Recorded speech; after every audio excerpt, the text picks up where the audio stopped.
Seja muito bem-vindo a mais uma Escola Bíblica. É com alegria que nos encontramos uma vez mais para juntos podermos estudar acerca da vontade de Deus para a vida de cada um de nós.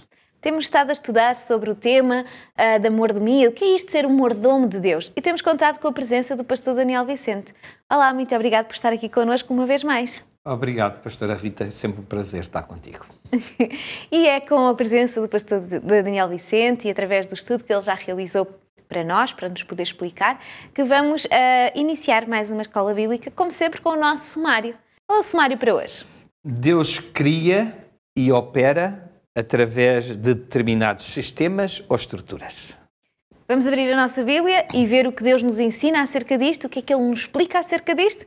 Então vamos fazê-lo. Se tiver a sua Bíblia consigo, acompanhe-nos abrindo-a. Se não tiver, pode usar o nosso quadro connosco e através do nosso quadro nós vamos fazer a leitura de hoje. E hoje o versículo está no livro de Coríntios, no 1 de Coríntios, na primeira carta, no capítulo 9 e no versículo 7. E diz o seguinte: quem é que vai para a guerra à sua própria custa? Quem é que planta uma vinha e não come do seu fruto? Ou quem é que anda a guardar um rebanho e não se alimenta do leite deste rebanho? Pastor Daniel Vicente, o que é que Paulo nos quer dizer? O que é que este versículo tem a ver com os temas que temos vindo a desenvolver na nossa escola bíblica? Penso que nada melhor do que consultar o próprio apóstolo Paulo para saber o que é que ele quer dizer com isto, porque ele explica logo nos versos seguintes o que é que ele quer dizer com esta ilustração em relação a quem milita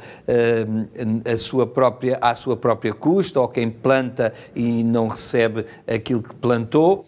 E ele diz também: se nós, os apóstolos, aqueles que anunciam a palavra, os discípulos, se nós vos semeamos as coisas espirituais. Portanto, vê-se claramente que está a referir-se àqueles que eram os evangelistas, que eram os apóstolos. Se nós vos semeamos as coisas espirituais, será muito que de vós recolhamos as carnais? Se outros participam deste poder sobre vós, porque não mais justamente nós?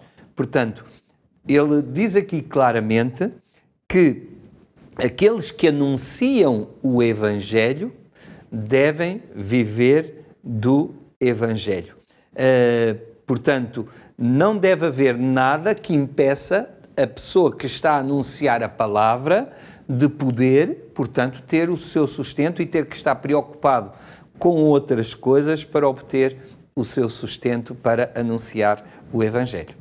É verdade, hoje em dia já temos, quando nós olhamos à nossa volta, há tanto trabalho, as pessoas têm tão pouco tempo, se aqueles que trabalham para a palavra tiverem que ter um trabalho extra para poderem pagar as contas normais do dia-a-dia, então não iam ter tempo para a palavra. É por isso que nós temos e devemos sustentar e ajudar a que exista sustento na casa dos pastores, dos obreiros, todos aqueles que trabalham para que nós possamos receber a mensagem. Exatamente. No Antigo Testamento, Deus tinha criado esse sistema do dízimo para sustentar os sacerdotes e os levitas que estavam no templo e que tinham as suas funções no templo, e não só no templo, também junto das famílias, apoiando as famílias espiritualmente, aconselhando espiritualmente essas famílias. A situação moderna equivalente a isto será daqueles que devotam a sua vida, ou seja, que põem a sua vida ao serviço da palavra, ao serviço de anunciar a palavra, de levar aos outros motivação, de explicar a palavra, de apresentar a palavra, de apresentar as soluções que a palavra de Deus tem para os problemas da vida daqueles que estão em contacto com esses mesmos pastores, com esses obreiros, com essas pessoas que trabalham a tempo inteiro para anunciar o Evangelho. Será o correspondente moderno dessa situação do Antigo Testamento. Há um texto de Paulo que se encontra na segunda carta a Coríntios, no capítulo 11 e versículo 8, que ele acaba por muitas vezes ser mal interpretado, ser mal conhecido e acaba por criar um pensamento de contradição. Não é uma contradição, pois não? O que é que este texto nos diz e nos pode ajudar? Como é que vamos percebê-lo melhor? Portanto, o apóstolo Paulo diz que outras igrejas despojei eu para vos servir, recebendo delas salário.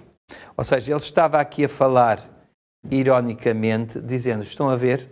Porque vocês não cumpriram a vossa missão, porque vocês não fizeram aquilo que deviam ter feito, que era devolver o vosso dízimo fielmente e apoiar-me no meu trabalho, então outros tiveram de fazê-lo, porque há outros que se consideraram importante eu anunciar-vos o Evangelho e eu transmitir-vos a palavra. Então foram outras igrejas, foram outras comunidades de crentes que subsidiaram a minha vinda junto de vocês para vos anunciar a palavra. Se eles não o tivessem feito, eu estaria num grave problema. Ironicamente, uma igreja pobre estava a subsidiá-lo para trabalhar numa igreja rica. Numa igreja rica, alguns que tinham possibilidade de o apoiar e portanto, isto não estavam senão, como dizia há pouco a passagem que lemos no início desta nossa aula, portanto, aquele que estava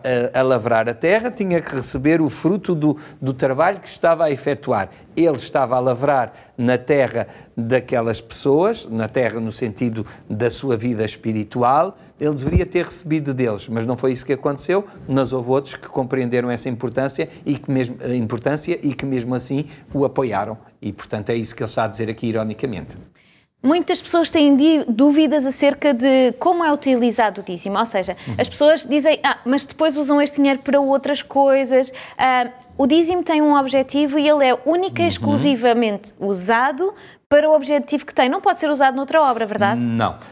O dízimo, biblicamente falando, tem este objetivo e propósito particular de apoiar aqueles que vivem do Evangelho, ou seja, e que têm o propósito também da disseminação desse mesmo Evangelho por diversas formas, não é? E, portanto, o dízimo só deve ser canalizado para esse fim. Por mais criativa que seja a nossa forma de usar o dízimo, nós não temos esse direito, porque, como já vimos, o dízimo é santo ao Senhor. Deus deu-lhe esse caráter santo e, portanto, nós não podemos usar aquilo que Deus deu um determinado propósito com outro fim, sem estarmos a desvirtuar o princípio para o qual ele foi criado por Deus.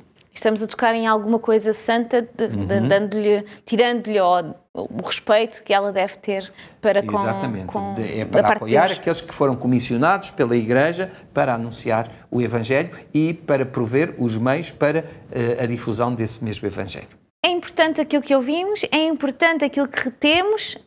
Como é que vamos aplicar isto? O que é que esta lição nos traz de forma prática para aquilo que vamos ouvir hoje? Ouvimos hoje. Muito bem. Então eu convidaria, se aqueles que nos escutam neste momento ainda não tinham compreendido este propósito do dízimo, se ainda não tinham compreendido que o dízimo tem um propósito especial e não deve ser utilizado, por exemplo, para o sustento dos pobres, não podemos fazê-lo através das nossas ofertas, mas não através do dízimo, se ainda não tinham compreendido, agora que já o compreende e ouviu aquilo que a palavra de Deus diz acerca do uso que deve ser dado ao dízimo, então não deixe de fazer a sua devolução do seu dízimo com esse propósito, o único propósito que Deus deu a este seu sagrado, a esta sua sagrada porção, a esta santa porção que Ele colocou nas nossas mãos. E nós ficamos esclarecidos, acreditamos que o Senhor é perfeito e tudo aquilo que Ele cria é perfeito. E esse sistema foi criado pelo nosso Deus, por isso temos de confiar no perfeito que Ele é. Contamos com a sua presença na nossa próxima lição. Até lá!